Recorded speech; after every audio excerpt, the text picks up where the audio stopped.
Alas, they are. To Brexit or not to Brexit?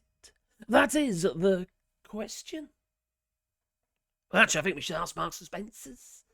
I hear that they might know. So they've just had to hire a new warehouse to store all of the red tape. Reels of the stuff that there is. You know what I mean? And then you've got the tariffs. Well, yeah, please boop the old like button. Boop, boop. And then maybe the little bell icon. Because then you will get a warm, fuzzy feeling in your pocket every time I upload another video. The little bell icon, there it is. Give it a tickle. Well, if you've got a sports channel, you do a Patreon, buy us coffee, links down below, and you might help feed the dog one or two. Wow. What about all this red tape? Where there's red tape, there's paperwork. Yes, paper that has to be stored. Oh dear. For all their stores. So Brexit exports. A death by 1,000 cuts. That's what you need to do, cut up all the paperwork and chuck it. But you see, unfortunately for Marks and Spencer's, they're having to store shitloads of paper because of Brexit. Yes, Marks and Spencer's has to open a warehouse to store Brexit paperwork. I'm sure Nigel Farage shouldn't tell you about that one, and I'm sure that Boris Johnson, when he was telling all the businesses in Northern Ireland that there'll be no red tape.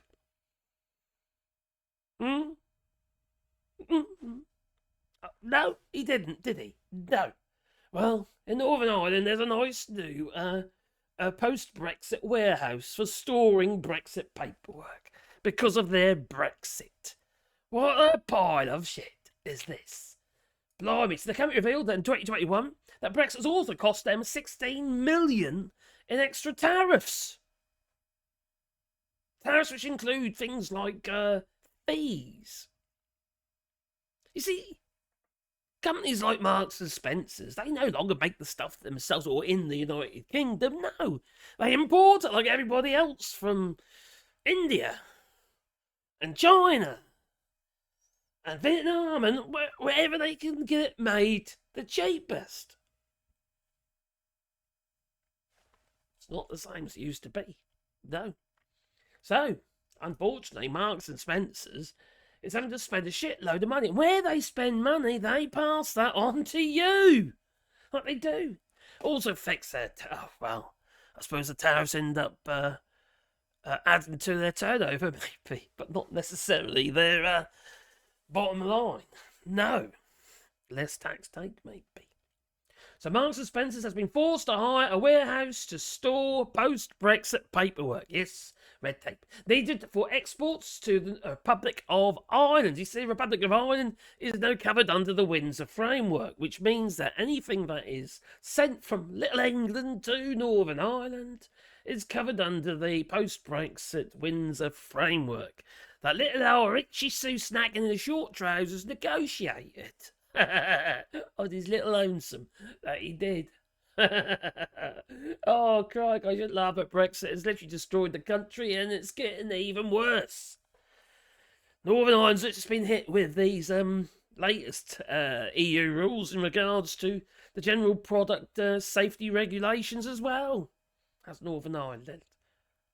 And companies in the UK, in England, sorry, not UK, in England or Britain, can no longer send stuff to Northern Ireland without complying with, well, EU rules on exports. That's Brexit for you. What a crock of poop that is. So, it has resulted in a deluge of paper forms, as Brexit, to ship goods to the EU after Britain left the customs union in 2020. In the first year, it cost almost 16 million in tariffs. And then you've got the administration, supply chain expenses. You know how it is. It gets passed on to you. You're the one got to pay it. You know, the product cost goes up. They're not the only ones. There's other companies as well. And import stuff, and it's become more expensive. Oh, we buy it from further afield now. Well, yeah, bunker fuel isn't that cheap, you know. Not the amount they blinking bird. The costs associated with digital track and trace platform, additional variable costs per tray, veterinary certification costs, one-off, they do food as well, one-off costs of change were also cited in the report, as were tariffs related to duty on exports, clothing, home and elements, and food catalogue into the EU. Hence Northern Ireland, because effectively it is as if it is for trade in the European Union. Brexit is just... It is literally a crock of poop. It really is. It's just ridiculous. And they're laughing at us. Everyone around the world saying you Brexited. What a stupid thing to do. And stupid as stupid does. And that is stupid. And those of you who voted for this mess, whether you be the farmers, the fishermen, or just individuals who really are the lack of thinking, yes, I'm going to say it. If you voted for Brexit, you're stupid. All right? You voted against your own best interests. You believed snake oil salesmen, such as Nigel Farage. You believed flippin' Boris Johnson. Come on. If that ain't stupid, I don't know what is. It's idiotic. That ain't just ignorance. That is stupidity. It really is. And I know people aren't going to like me saying it, and I know people get upset when I say things like that. You can't tell people that, stupid. You're never going to bring one. They're lost. These people are lost. They're so into their tribe, like cognitive dissonance.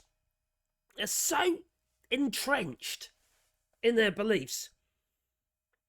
Or they're just stubborn, that they don't want to actually admit that they were wrong, which makes them a dishonest person themselves. Dishonest people themselves. We need to speak up and just say it as it is. If people do stupid stuff, we just be bloody stupid, ain't you? It's just simple as that. I know not all the farmers and not all the fishermen, although the majority of them did. Voted for Brexit against their own best interests. They've been stuffed by this flippin' Brexit. And you get flippin' stores having to store flippin' paperwork. This is getting ridiculous. You can't eat the paperwork. You can't wear it. You can try, but you look rather stupid. Might suit you. Stupid is as stupid does. How are we going to get through this? Because our economy is suffering. Not just that. We are going to be heading into a flipping great recession. A massive recession, if not a depression, very soon. People have got too much debt. They suffered a huge amount of debt during the COVID pandemic, huge amount of debt because of the Brexit. Everything is becoming more expensive. The average debt in the UK is horrendous, and in the United States is horrendous, which means you've got no buffer. Because it's not your money. It's the never. You'll never pay it back. Unless somebody dies and you can sell their house or something. And then the whole cycle starts again. It will rinse and repeat, and you build up a whole load more new debt. Wake up, people. Unless you're very, very disciplined, debt is dangerous. And at times of recession, you basically stuff yourself. Because you could lose your job or find yourself in lower pay or something like that. And all of a sudden, you've got a situation where you can't recover. And you end up on the streets. Or something stupid like that. Or sofa surfing or whatever. Marriages break down. Families break up. And it all turns to shit. Every time there's a recession, this happens. And what's going on in the United States at the moment, and what we're probably going to be looking at come spring next year, is the start of another recession. Because of Donald Trump. It's not hyperbole or anything stupid like that. It is, I think it's going to be fact. If you look what's going on with the bond markets, the sell-off and what have you regarding China and Japan and other countries selling off US debt, they don't see it as a safe bet anymore. Bond value's gone down by 4%. Which makes money more expensive. You can't get so much for your bonds. In the US, you know what they say, if you sneeze in the US, well then quite frankly, we all catch a cold. What do you reckon? Toodaloo.